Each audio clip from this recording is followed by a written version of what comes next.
हमारी संस्कृति, हमारी पहचान। यज्ञ, योग, आयुर्वेद सदा रहे हमारे साथ।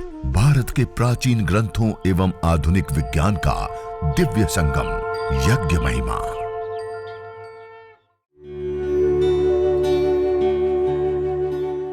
भारतीय संस्कृति में यज्ञ, योग एवं आयुर्वेद जैसी अमूल्य विद्याएं हैं, जिसका मूल है वेद। इतिहास की ओर दृष्टि डालें तो भगवान राम, भगवान कृष्ण से लेकर राजा महाराजाओं, ग्रामवासियों व अरण्यवासी ऋषियों की कुटियों तक नित्य व नैमित्तिक यज्ञों का प्रचलन देखने को मिलता है। साइंटिफिक रूप से भी महाराष्ट्र में, एक गुजरात में और कानपुर यूनिवर्सिटी में 3 जगहों पे अलग अलग जगह पे अनुसंधान होकर के ये बात सामने आई है कि हम सामान्य लकड़ी को जब जलाते हैं और सामान्य लकड़ी के साथ जब हम इस लकड़ी को जलाएं तो सामान्य लकड़ी के हिसाब से इसके अंदर 2.5 गुना ज्यादा एफिशिएंसी होती है। एक कुछ सामान्य बातें आपके सामने रखी जो यज्ञ के लिए हमें अत्यंत आवश्यक होती है। अब ये तो सामान्य चीजें हो गई। दूसरी, अब हमें एक विशेष आवश्यकता होती है कि अब विधि और मंत्र किसका चयन करें, कैसे करें। तो अब उस विधि के लिए, मंत्र के लिए हमने यह एक पूज्य स्वामी दयानंद सरस्वती जी ने जो हमें एक विधि प्रदान की है, उस विधि को ध्यान में रखते हुए एक पत्रक बनाया है। इस पत्रक में हमने यज्ञ की जो महिमा परक कुछ बातें हैं उसको दर्शाते हुए भी कुछ चीजें बताई हैं, और उसके साथ साथ पूरी हमें कैसे इस दैनिक यज्ञ को, हवन को, अग्निहोत्र को हमें करना है, इस विषय में जो उसके मंत्र आदि हैं उसकी विशेष रूप से इसमें विधि प्रदान की है। जो स्वामी दयानंद सरस्वती जी ने हमें 16 आहुतियां प्रदान करने के लिए कहा है, उसका इसमें विशेष रूप से समावेश है। तो आप कोई भी, अभी सभी पतंजलि स्टोर्स के ऊपर दैनिक नित्य कर्म विधि करके एक छोटी सी पुस्तिका है, उस पुस्तिका को भी आप अपने घर पे ला सकते हैं। इस पत्रक आपको पहुंच जाएगा तो आप उसकी भी फोटोकॉपी निकाल करके आप उसका भी प्रयोग ले सकते हैं। उसके साथ साथ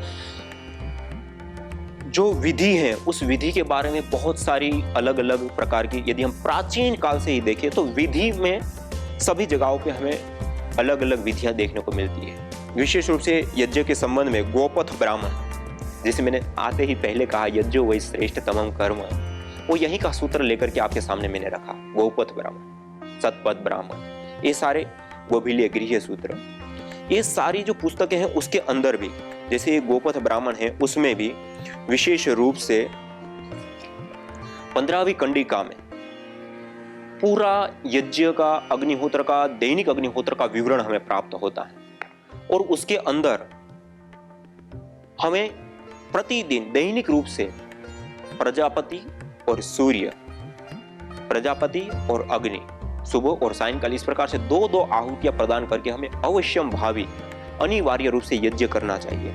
और यदि कभी छूट जाता है तो उसके लिए प्रायश्चित आदि के भी विधि और विधान किए गए हैं। और इसी प्रकार से यह गोभिलीय गृह्य सूत्र, गोभिलीय गृह्य सूत्र में भी विशेष करके 4 आहुतियां, प्रातःकाल 2 और 2 सायंकाल हमें आहुतियां प्रदान करनी होती हैं। और उन आहुतियों को प्रदान करके हम इस यज्ञ को संपन्न कर सकते हैं, क्योंकि यह जो दैनिक यज्ञ है उसकी अलग अलग शास्त्रों में अलग अलग विधि बताई है। लेकिन सामान्य रूप से ज्यादातर शास्त्रों में प्रातःकाल और सायंकाल प्रजापति और सूर्य देवता को, और सायंकाल अग्नि और प्रजापति को विशेष आहुतियां प्रदान करके यह यज्ञ, हवन, अग्निहोत्र संपन्न करने के लिए विशेष रूप से बताया गया। और इसी प्रकार मनुस्मृति में भी अलग अलग जगहों पे अलग अलग रूपों में जो बताया गया है। तो आपके सामने मैं कुछ चीजें इसलिए रख रहा हूँ क्योंकि आप सब इन शास्त्रों को पढ़ पाए तो अच्छी बात है, ना पढ़ पाए तो कम से कम हमारे सामने इतनी छोटी छोटी जो बातें हैं वह बातें आ पाए और आती हैं तो हमें विशेष रूप से उसका लाभ प्राप्त होता है।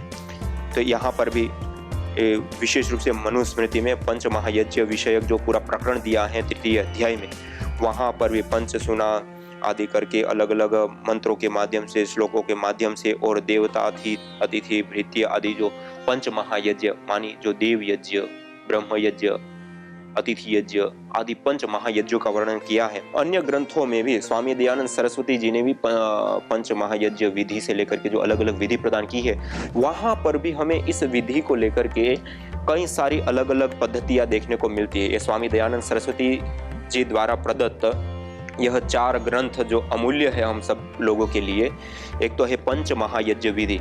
इन पंच महायज्ञ विधि में जो अग्निहोत्र की विधि बताई है उसमें मुख्यतया 16 आहुति, 4 प्रातःकालीन, 4 सायंकालीन, आघारावाज्य भाग आहुति 4, और उसके बाद पंच उभयकालीन आहुतियां और ओम सर्वम वै पूर्णम स्वाहा 3 बार बोलते हुए आहुति देने का विशेष रूप से विधान किया हुआ है।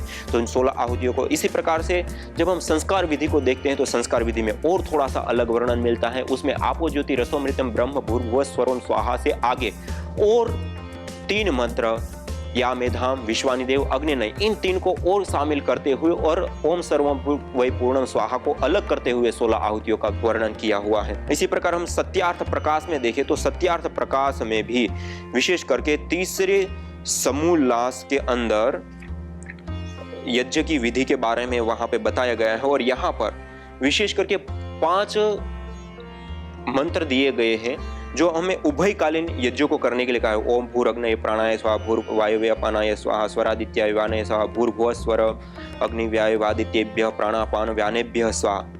इन 5 आहुतियों को देकर के और यदि साधक को करने की इच्छा है तो 2 मंत्र और बताएं, विश्वानि देव सवितर दुरितानि परासुव यद भद्रम तन्न आसुव, और गायत्री मंत्र ओम भूर्भुवः स्वः तत्सवितुर्वरेण्यं भर्गो देवस्य धीमहि धियो यो न प्रचोदयात्। इन 2 मंत्रों से जो उनकी इच्छा है, जितनी सामर्थ्य समय है उसके अनुसार वो आहुति दे, ऐसे लिखा है। तो भूरग्ने प्राणाय स्वाहा से लेकर जो 5 आहुतियां उभयकालीन है वो आहुतियां, और उसके बाद गायत्री मंत्र या विश्वानि देव मंत्र से ही आहुति करने के लिए भी इस सत्यार्थ प्रकाश में लिख रखा है। इसी प्रकार जब हम ऋग्वेद आदि भाष्य भूमिका को देखते हैं तो ऋग्वेद आदि भाष्य भूमिका में भी विशेष रूप से हमें अंतर देखने को मिलता है। यहाँ पे ऋग्वेद आदि भाष्य भूमिका में जो अन्य मंत्र हैं उसको हटाते हुए जो प्रातःकालीन और सायंकालीन मंत्र विशेष रूप से दिए हैं, उभयकालीन 5 मंत्र दिए हैं, और अंतिम में ओम सर्वम वै पूर्णम स्वाहा देते हुए इसको करने के लिए कहा।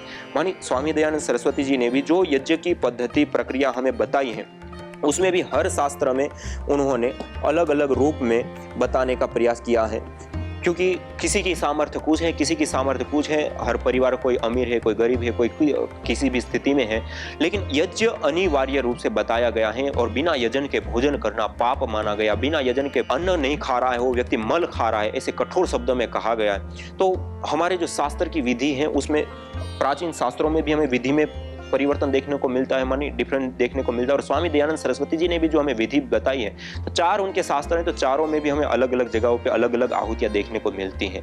तो कहने का अभिप्राय है कि यज्ञ होना बहुत जरूरी है। आप गायत्री मंत्र आपको इष्ट है, सरलता से आपका आता है, आप गायत्री मंत्र से करिए, विश्वानि देव मंत्र आता है उससे कीजिए। इससे अतिरिक्त उभयकालीन जो 5 मंत्र आपको ज्योति रसोमृतम आदि उन 5 मंत्रों से भी आप कर सकते हैं। इससे अतिरिक्त सूर्य ज्योति ज्योति आदि जो मंत्र हैं उससे भी आप कर सकते हैं, लेकिन करना बहुत जरूरी। तो ये मंत्र के बारे में, कुछ विधि के बारे में मैंने सामान्य आपके सामने रखा। और ये 5 प्रकार के ये जो हम यज्ञ की बात कर रहे हैं वो एक मुख्यतया 21 प्रकार के यज्ञ होते हैं जो हमारे शास्त्रों में बताए गए। कुल 21 प्रकार के यज्ञ होते हैं। एक गौतम धर्म सूत्र में विशेष करके ये 21 प्रकार के जो यज्ञ हैं उन यज्ञों का वर्णन हमें प्राप्त होता है, और उसमें अलग अलग 3 संस्थानों में इसको बांटा गया है। उन 3 संस्थानों में एक तो अष्टका, फिर पार्वण, श्रद्धा, श्राद्ध, श्रावणी, अग्रायण, चैत्री और आवश्यक युजी, इनको पाक यज्ञ कहा गया।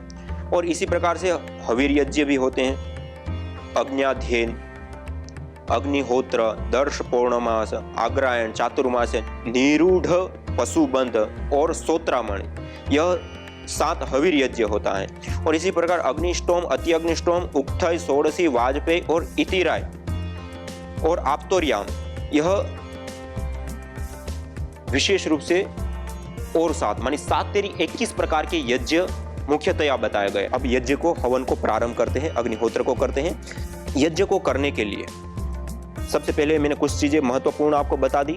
दूसरी एक महत्वपूर्ण चीज होती है कि हम जब यज्ञ करने के लिए बैठते तो जो यजमान है, जिस ओर से हम घृत की आहुति प्रदान करते वह व्यक्ति पूर्वाभिमुख होकर के बैठे, अर्थात उसके सामने सूर्य हो, पूर्व की ओर उसका मुख हो, इस प्रकार से बैठे। और बाकी अन्य जो लोग हैं वो अन्य दिशाओं में आराम से बैठ सकते हैं। दूसरा, जो हम कलश रखेंगे और दीप प्रज्वलन करने के बाद जब रखते हैं तो उसको हम ईशान कोण के ऊपर, इस कोण को ईशान कोण बोलते हैं। मैं अभी आपके सामने पूर्वाभिमुख होकर के बैठा हूं और ये ईशान कोण की ओर हम कलश को और दीपक जब हम प्रज्वलित कर लेंगे, अग्न्याधान कर लेंगे, उसके बाद उसको ईशान कोण की ओर रखते हैं। और जब हम आहुतियां प्रदान करते हैं उससे पहले आघारावाज्य भाग आहुति, 4 आहुतियां हम प्रदान करते हैं। उस दौरान प्रथम जो आहुति होती है वह उत्तर दिशा की ओर जो प्रदीप्त समिधा है, उस प्रदीप्त समिधा के ऊपर हमें पश्चिम से पूर्व की ओर धारा बनाते हुए आहुति देनी होती है। इसी प्रकार से दूसरी आहुति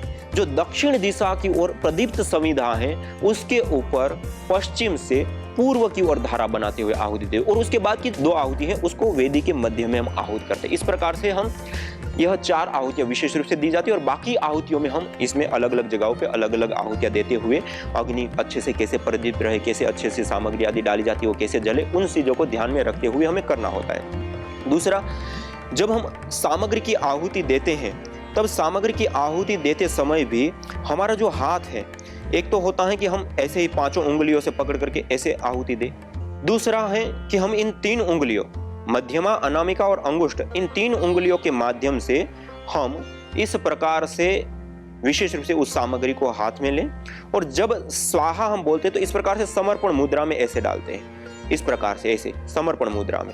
एक तो ऐसा होता है कि हमने इस प्रकार से पकड़ तो लिया लेकिन ऐसे ही डाल दिया, नहीं, ऐसे नहीं डालना है, ऐसे हम त्याग कर रहे हैं और ऐसे हम समर्पण कर रहे हैं, दे रहे हैं। देवताओं को हम अन्न खिला, अग्निर्वय देवाना मुख, अग्नि सभी देवताओं का मुख है, हम देवी शक्तियों को, देवताओं को हम अन्न खिला रहे हैं। जैसे हमारे घर पे कोई अतिथि आता है तो कितना हम प्यार पूर्वक, कितना व्यवस्थित ढंग से खिलाते, ऐसे ही हमें यज्ञाग्नि में भी नीचे कहीं ढूले ना, और पूरा व्यवस्थित ढंग से हमें एक खाना है देवताओं का, तो इसको भी हम पूरा शुद्ध रखें, पवित्र रखें, सामग्री के अंदर कीड़ा ना हो, सड़ी हुई सामग्री ना हो, या ज्यादा पुरानी भी सामग्री, जड़ी बूटियां ना हो, अर्थात शुद्ध हो, पवित्र हो और शोधन की हुई हो। और उसके बाद समर्पण मुद्रा में हमें मध्यमा, अनामिका और अंगुष्ठ 3 उंगलियों के मध्य में ऐसे आहुति लेकर के हम ऐसे आहुति देंगे, और हम छोटा मोटा जो कुंड है उस कुंड को देखते हुए, हमारे पास छोटा कुंड है तो उसको देखते हुए उतनी मात्रा में ले, और बड़ा कुंड है तो उसकी अपेक्षा उतनी ज्यादा भी हम ले सकते हैं। दूसरा, उसके साथ साथ जो हम आहुति प्रदान करेंगे उसमें अग्नि को भी हमें ध्यान में रखना है। जब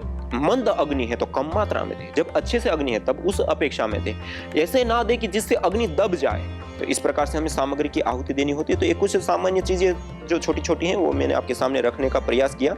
अब आइए हम सब लोग मिल करके इस यज्ञ को संपन्न करते हैं, और उसके लिए अत्यंत आवश्यक कुछ और भी नियम होते हैं। यदि साथ में आपको बता ही देता हूँ, जिस स्थान पे हम यज्ञ करने बैठते हैं वह स्थान कौन सा हो। कई लोग घर के बाहर जाके यज्ञ करें। दैनिक यज्ञ, देव यज्ञ, अग्निहोत्र हमें अपने घर के अंदर करना होता है, तभी हमें विशेष उसका लाभ होगा। घर की वायु शुद्ध, पवित्र, सुगंधित, रेडिएशन, बैक्टीरिया, वायरस, फंगस आदि से सबसे मुक्ति और आरोग्यकारक वायु प्राप्त होती है, और उससे हमारा हित विशेष रूप से सदता है। तो हमें अपने घर के अंदर यज्ञ करना होता है, ना कि घर के बाहर जा करके। दूसरा, जब हम यज्ञ करते हैं तो उस समय झाड़ू पोछा लगा करके उस स्थान को विशेष रूप से पवित्र, शुद्ध और व्यवस्थित कर लेते हैं। उसके बाद जब हम यज्ञ करने के लिए बैठते हैं हमें भी स्वयं को स्नान आदि क्रियाएं करने के बाद, पवित्रीकरण, शुद्धिकरण की क्रियाएं करने के बाद ही हमें यज्ञ करना चाहिए। और जो वस्त्र हम पहनते हैं वो वस्त्र भी सुव्यवस्थित हो, सही हो, भारतीय परिधान हो, थोड़े से खुले वस्त्र हो और धुले साफ सुथरे थोड़े वस्त्र हों। इसी प्रकार से शरीर भी स्नान आदि करके शुद्ध किया हुआ हो। इसी प्रकार से हमारी जो भाव है, हमारे जो विचार है वो भी शुभ हो, पवित्र हो, संपूर्ण विश्व की मंगल कामना के साथ युक्त हो। इस प्रकार से कुछ कुछ चीजों का हमें ध्यान रखना। और जो पात्रों का हम प्रयोग कर रहे हैं वो पात्र भी धुले हो, साफ सुथरे हो, ना कि आज हमने किया और ऐसे ही रख दिया और कर लेकर के वैसे ही बैठ गए। तो उसको भी हम थोड़ा साफ सुथरा रखें, धो करके रखें, और उसके बाद इसका हम प्रयोग करें। तो एक छोटी छोटी कुछ चीजें मैंने आपके सामने रखने का प्रयास किया। अब यज्ञ करने के लिए पहले हमने एक दीपक तैयार कर लिया। दीपक के अंदर हमने बाती लगा दी। अब बाती के ऊपर हम थोड़ी सी मात्रा में घृत रख देंगे। घृत से उसको गीला कर देंगे। ऐसे हमने थोड़ा सा ये घी रख लिया, और यज्ञ वेदी हमारे पास तैयार है। अब यज्ञ वेदी के अंदर हमें संविधा कैसे लगानी, तो पहले थोड़ी सी संविधा ले करके उसको बिल्कुल आप बारीक कर दीजिए, ऐसे तोड़ दीजिए। या छोटी छोटी जो संविधाएं हैं आप मेरे साथ साथ अपनी तैयारी कर सकते हैं अपने घर में। ऐसे हवन कुंड के अंदर छोटी छोटी संविधाओं को आप डाल दें, या लकड़ी की है तो उसकी छोटी छोटी संविधा, और एक गोबर की है तो उसका भी ऐसे छोटा सा टुकड़ा करके ऐसे आप उसमें डाल दें। ये आप देख सकते हैं तल के अंदर विशेष रूप से मैंने यह संविधा को चूरा करके रख दिया है। और रखने के बाद अब हम इस संविधा को बराबर मात्रा में कटिंग करेंगे। जो हमारी वेदी है, हमारा जो हवन कुंड है, उसको ऐसे ध्यान में रखते हुए उस मात्रा में हम इस समिधाओं का छोटे छोटे टुकड़े करके इस प्रकार से हम रख सकते हैं। और विशेष रूप से जितनी हमें आवश्यकता होती है उतना ही रखें। ज़्यादा बड़ा हम रखेंगे तो फिर अग्नि को प्रदीप्त करने में भी हमें दिक्कत आ सकती है। तो इसलिए जितना वेदी के अंदर आराम से आ जाता है व्यवस्थित ढंग से, उतना टुकड़ा करके हम इस प्रकार से उसको सजा दें।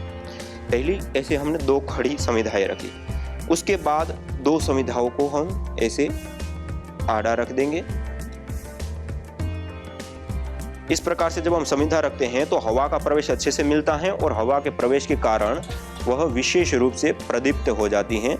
और जब वो प्रदीप्त होती हैं तो उसमें जो हमें आहुतियाँ प्रदान करनी है वह आहुतियाँ हम आसानी से अच्छे से प्रदान कर पाएंगे। और विशेष रूप से उस अग्नि के अंदर आप देखेंगे, अभी हम यज्ञ करेंगे उसके बाद, और एक समिधा बीज के लिए ऐसे ये रख दिया। ये 3 समिधाएं हो गई। पहले 2 हमने खड़ी रखी और उसके बाद हमने 3 समिधाएं इस प्रकार से हमने रख दी। तो इस प्रकार से ये समिधाओं का हमने चयन कर दिया। और उसके बाद 3 समिधा हमें और छोटी छोटी इस प्रकार की हमें चाहिए, जिसको हम समिधा दान करें, जो 8 अंगुल की होनी चाहिए। 4 और 4 8 अंगुल, ऐसे 8 अंगुल नापी जाती है। ऐसे 8 अंगुल की हम 3 समिधाओं को ले लेंगे, ऐसे इस एक ही नाप की।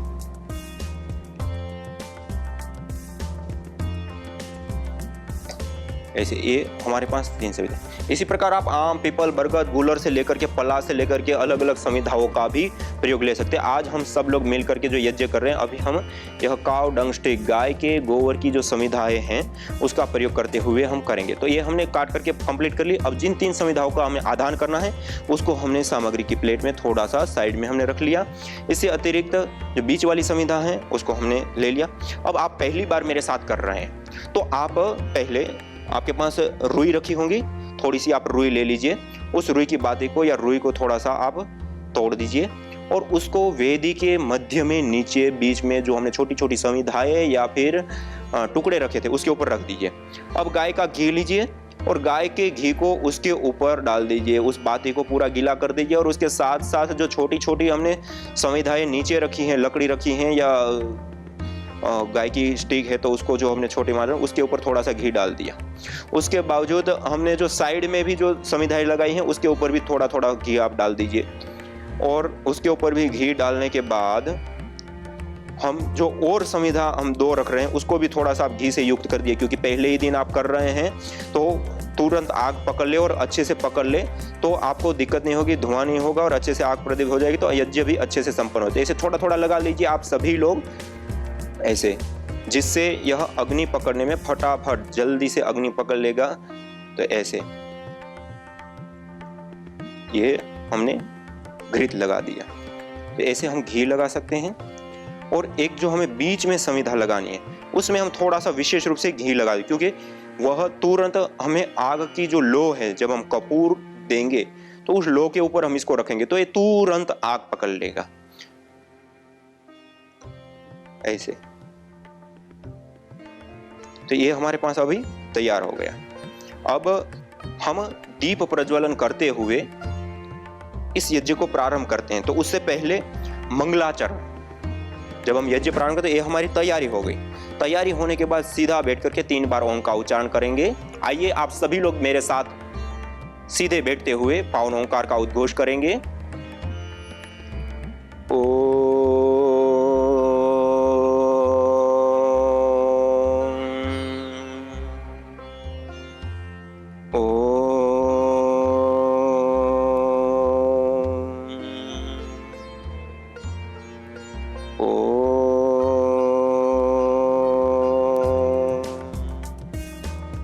ऐसे मंगलाचरण के लिए 3 बार ओंकार का उद्घोष। उसके बाद हम दीप प्रज्वलन करते हैं। दीप प्रज्वलन के बाद अग्न्याधान, समिधाधान, पंचघृत आहुति और फिर आहुति आगे की अघरावाज्य भागाहुति आदि शुरू हो जाते हैं। ये दैनिक यज्ञ का जो मुख्य प्रोटोकॉल है। यदि हमारे पास समय है तो हम विशेष रूप से ईश्वर स्तुति, प्रार्थना, उपासना के 8 मंत्रों का भी विशेष रूप से उच्चारण कर सकते हैं। तो आइए हम सब लोग सीधे बैठते हुए, सभी लोग मेरे साथ हाथ जोड़ते हुए अपने अपने घर में बैठते हुए हम सभी लोग परमपिता परमात्मा का निज नाम पावन ओंकार का उद्घोष पूर्वक हर मंत्र का उच्चारण करते हुए ईश्वर स्तुति प्रार्थना उपासना के 8 मंत्रों का अर्थ भावना पूर्वक हम उच्चारण करेंगे। आप सभी लोग मेरे साथ प्रयास करेंगे और आज ईश्वर स्तुति प्रार्थना पूर्वक हम इस अग्निहोत्र का हम प्रारंभ करेंगे हाथ जोड़ते हुए। अथ ईश्वर स्तुति प्रार्थनोपासना। ओम विश्वानि देव सवितर्दुरितानि परासुव यद्भद्रं तन्न आसुव। ओम हिरण्यगर्भः समवर्तताग्रे भूतस्य जातः पतिरेक आसीत् सदाद्धार पृथिवीं द्यामुतेमां कस्मै देवाय हविषा विधेम। ओम य आत्मदा बलदा यस्य विश्व उपासते प्रसिसं यस्य देवाः यस्य छायामृतं यस्य मृत्युः कस्मै देवाय हविषा विधेम। ओम यः प्राणतो निमिषतो महित्वैकैद्राजा जगतो बभूव य ईशे अस्य द्विपदश्चतुष्पदः कस्मै देवाय हविषा विधेम। ओम ये नद्यो रुग्रा पृथिवी च दृढायेन स्वस्तभितं येन नाकः यो अन्तरिक्षे रजसो विमानः कस्मै देवाय हविषा विधेम। ओम प्रजा आपतेन त्वदेतान्यन्यो विश्वा आजातानि परिता बभूव। ओ यत्का आमास्ते जुहुमस्तन्नो अस्तु वयं स्याम पतयोरयीणाम्। ओम स नो बन्धुर्जनिता सविधाता धामानि वेद भुवनानि विश्वा यत्र देवा अमृतमानशानास्त्रितीये धामन्नध्येरयन्त। ओम अग्नेनय सुपथाराये अस्मान् विश्वानि देव वयुनानि विद्वान् युयोध्यस्मज्जुहुराणमेनो भूयिष्ठान् ते नम उक्तिं विधेम। इतेश्वरस्तुते प्रार्थनोपासना। यज्ञ अस्थमा से लेकर कैंसर जैसे जानलेवा रोगों से बचाने के साथ ही तनाव, अनिद्रा व अवसाद आदि मानसिक रोगों को दूर कर शांति व सौमनस्य प्रदान करता है।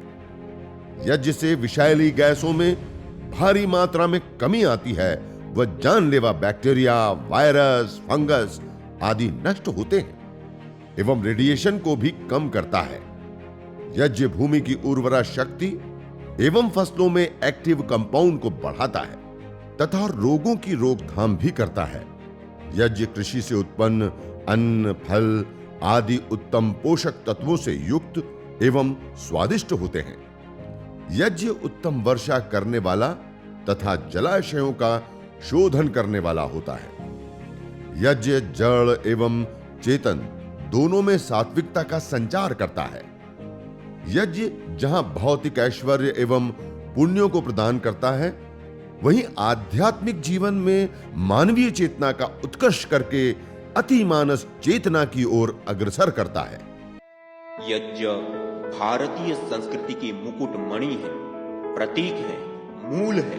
मानव जीवन के हर पहलू के साथ यज्ञ जुड़ा हुआ है, चाहे वह संस्कार, चाहे पूजा पाठ या फिर पर्व से लेकर हर शुभ अशुभ अवसरों में भी यज्ञ करने की सार्वभौमिक, वैज्ञानिक एवं पंथ निरपेक्ष पावनी परंपरा रही है। आइए हम संकल्प लें, संसार के श्रेष्ठतम कर्म यज्ञ को अपनाएं, पिंड और ब्रह्मांड में संतुलन कायम करने वाले यज्ञ को अपने जीवन का अभिन्न अंग बनाएं एवं प्रकृति मां के प्रति अपने ऋणों को अदा करें। विश्व स्वास्थ्य का एक नारा, यज्ञ से होगा जग उजियारा।